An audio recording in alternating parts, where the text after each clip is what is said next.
Si vous voulez savoir quoi faire avec l'arrivée de l'automne et vos plantes intérieures, vous êtes arrivé à la bonne vidéo, je vous explique tout. Allez, on y va!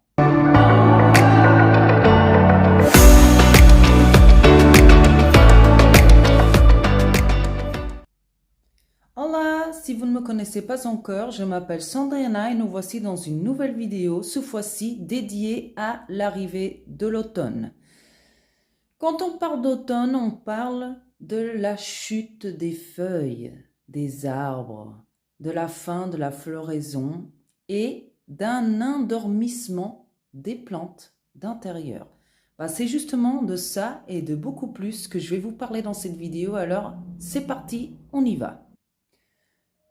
Alors, qu'est-ce qui se passe à l'automne? Alors, c'est carrément l'inverse du printemps. Au printemps, on parle souvent de reprise végétative, de nouvelles feuilles, du système racinaire qui se développe et d'une belle floraison. L'automne, c'est l'inverse. Vous voyez le petit ours dans sa petite caverne qui dort? Les plantes d'intérieur, c'est exactement la même chose. Ce qui va arriver à l'automne, c'est que les plantes d'intérieur vont se préparer à l'arrivée de l'hiver. Ça veut dire quoi? Au froid. Et quand il y a du froid, les plantes d'intérieur vont se mettre dans un état qui se disent « Bon, j'arrête, il fait froid, j'ai déjà travaillé tout le printemps et tout l'été, ça suffit, là, je vais me reposer. » Au fait, en gros, c'est ça. Le système racinaire va s'arrêter de se développer de façon aussi exponentielle. Les feuillages vont devenir quand même moins développés et la floraison peut être soit carrément moins évidente ou même inexistante. Ça dépend des plantes d'intérieur. Donc, nous, êtres humains, qui avons des plantes d'intérieur, on va les préparer pour cette phase qui est quand même assez compliquée pour une plante. Le premier point numéro 1 que je vais vous parler, c'est cette chose blanche qui est ici, qui est chauffage. Pourquoi je parle de ça? Alors, c'est très confortable pour nous, mais c'est très inconfortable pour nos amis plantes. Et pourquoi? Parce que beaucoup de chaleur va déshydrater la plante, va aussi la brûler et ça peut aussi mener à des attaques à l'existence de parasites. Ok? Donc, la première chose à faire, c'est vous allez déplacer toutes les plantes qui sont proches d'un système de chaleur, vous allez les éloigner parce que le jour où vous aurez besoin d'allumer vos chauffages, vous n'allez pas paniquer. « Oh mon Dieu, j'ai rien fait, oh mon Dieu, ma plante elle est là, elle est en train de brûler. » Ok, donc on va anticiper ça et on va tout de suite préparer le terrain pour que le moment où on doit allumer le chauffage, on soit zen et la petite beauté verte aussi. Alors, une autre chose à penser, c'est à l'engrais. Pourquoi ? L'engrais, on va le diminuer. Parce qu'en hiver, la grosse majorité de nos plantes d'intérieur n'ont pas besoin d'engrais. Parce que donner de l'engrais, c'est épuiser une plante. Ça peut brûler ses racines. Elle n'a pas besoin. Ça va la forcer, ça va la faire dépenser énormément d'énergie pour une chose qu'elle n'en a plus. Elle a besoin de repos. Donc l'engrais, on va le donner avec parcimonie ou on va même, par rapport aux espèces, stopper tout engrais. C'est aussi le moment où vous allez profiter pour faire un beau nettoyage sur les feuilles. Vous voyez, par exemple des ficus ou d'autres. Mais je ne vous préconise pas d'utiliser des lustrants, ce n'est pas très bon. Alors, utilisez de l'eau claire, non calcaire, et vous allez nettoyer le devant et le derrière. Pourquoi je vous dis de faire ça? Parce que normalement en été, il y a quand même un petit peu plus de poussière et une feuille large comme celle du ficus par exemple, et c'est de là qu'elle retire toute sa photosynthèse. Si vous ne la nettoyez pas régulièrement, alors le risque c'est qu'elle ne fasse pas correctement sa photosynthèse.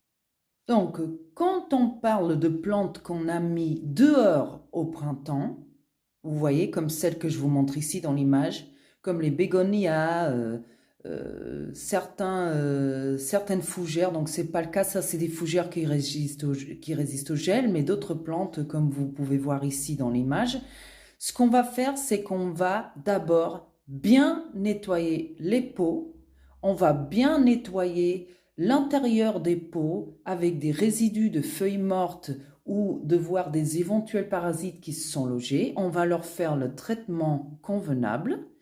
On va nettoyer bien les soucoupes pour commencer à les rentrer chez nous. Pourquoi? Ce sont, par exemple, comme les asparagus que vous voyez là, ce sont des plantes d'intérieur. Donc, à part si vous habitez dans l'hémisphère sud, dans le Brésil, du Paraguay, voilà, dans des pays qui sont chauds, où elles sont toute l'année dehors, il n'y a aucun problème, vous pouvez le laisser toute l'année. Nous, ici en Europe, dans la partie nord de l'Europe, on ne peut pas se permettre de laisser ce genre de plantes exotiques dehors parce que quand il y a le gel, elles ne résistent pas, elles vont brûler et elles vont mourir. Donc, on ne va pas juste prendre le pot et le ramener comme ça tranquillement chez soi parce que si elles ont des parasites, vous allez contaminer toutes les plantes. Donc, vous allez faire exactement comme quand vous allez acheter une nouvelle plante en jardinerie. Vous allez les nettoyer des débris. Parfois, on va faire une coupe drastique pour justement donner l'envie à la plante de l'année prochaine au printemps de refaire de nouvelles feuillages et de lui donner de la force. Et vous allez la mettre en quarantaine, mes amis. C'est quoi en quarantaine? Vous allez la rentrer, et vous allez la mettre éloignée pendant au moins 3 semaines, 1 mois des autres plantes avec lesquelles elles n'ont pas été en contact. Ça, je suis désolée, c'est un peu embêtant, mais je le fais depuis des années et jusqu'à maintenant, je n'ai pas eu de soucis particuliers. Respectant la quarantaine, vous serez tranquille et dans un côté, votre plante aussi, puisqu'elle aura le temps de s'adapter à son nouveau habitat. Alors, qu'est-ce qu'on fait quand on parle de terrarium? Alors, on n'a pas énormément de choses à faire. Et si vous ne savez pas ce qu'est un terrarium, je vais vous laisser en haut une vidéo de la partie 1 pour que vous puissiez regarder attentivement. Mais avec l'arrivée de l'hiver, il y a seulement une chose à regarder. Donc, ce que je fais, c'est qu'avec l'arrivée de l'automne et de l'hiver, le soleil, il va être beaucoup moins haut, il va être beaucoup moins fort. Parfois, il n'y aura même pas de soleil. Donc, les terrariums, ils ont quand même besoin d'une bonne lumière. Pas de soleil direct, encore une fois, mais d'une bonne luminosité. Alors, je les rapproche, encore une fois, de la fenêtre pour être sûr qu'ils se développent de façon optimale. Voilà, c'est l'unique chose que je fais. Et éventuellement, si c'est des terrariums qui sont fermés depuis très longtemps, comme c'était le cas de celui-là, donc j'ai été obligée de faire une coupe drastique. J'ai laissé une journée entière ouvert et je l'ai renfermé. Ok, donc ça c'est aussi le moment, l'automne, de faire des coupes drastiques dans des bonsaïs, dans des choses comme ça, pour être sûr que en hiver, ils soient en repos, prêts à sortir au prochain printemps. Alors on me demande souvent, est-ce que je peux faire des rempotages à l'automne et en hiver? Alors, ce n'est pas impossible, mais ce n'est pas idéal. Ça veut dire que vous pourrez toujours faire des rempotages dans des cas extrêmes, en plein milieu de l'hiver ou de l'automne. Par exemple, si votre plante elle a été attaquée par quelque chose et vous allez être obligé de tout dépoter pour garder dans les racines. Si votre pot, vous l'avez acheté récemment et qu'il est vraiment envahi de racines. Ou alors si le pot n'est pas stable. Voilà, des choses vraiment extrêmes SOS comme ça. Si votre plante, elle est bien dans le pot, elle est confortable, vous ne ferez pas de rempotage parce que ça va être encore une fois de l'énergie dépensée à gogo pour ces plantes-là. L'automne et l'hiver, encore une fois, je vous le redis, c'est un moment de repos végétatif. C'est un moment où elle stoppe toute croissance vigoureuse, soit de racines, de feuilles ou de floraisons, pour se mettre, entre guillemets, à dormir, à se reposer. Donc, toute intervention autour des racines va les épuiser. Alors, qui dit automne dit aussi des chutes des feuilles. Ne paniquez pas si vous voyez un érable du Japon, on va dire des arbres à feuilles caduques, comme on dit. Donc, c'est des feuilles qui tombent avec l'arrivée de l'automne. Ne paniquez pas en croyant qu'il est en train de mourir, je veux dire. Parce qu'il n'est pas en train de mourir. C'est son développement naturel au fil des saisons. Donc là, on parle d'une chute d'une feuille un peu précoce parce qu'il a un peu souffert cet été. Mais c'est parce qu'aussi, il y a une feuille neuve qui pousse. Donc, ce genre de plante, c'est normal.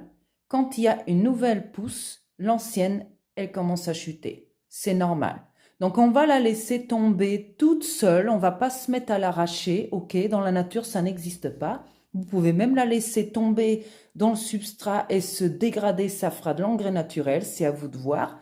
Mais je préconise de ne pas y aller, se paniquer, ça y est, j'ai perdu ma plante, parce que c'est un état naturel. Nous voilà arrivés à la fin de cette vidéo. Moi, j'espère qu'elle vous a plu. Si oui, laissez votre like, partagez-la avec vos amis, vos connaissances, pour qu'ils puissent savoir aussi comment préparer les plantes pour l'arrivée de l'automne et de l'hiver.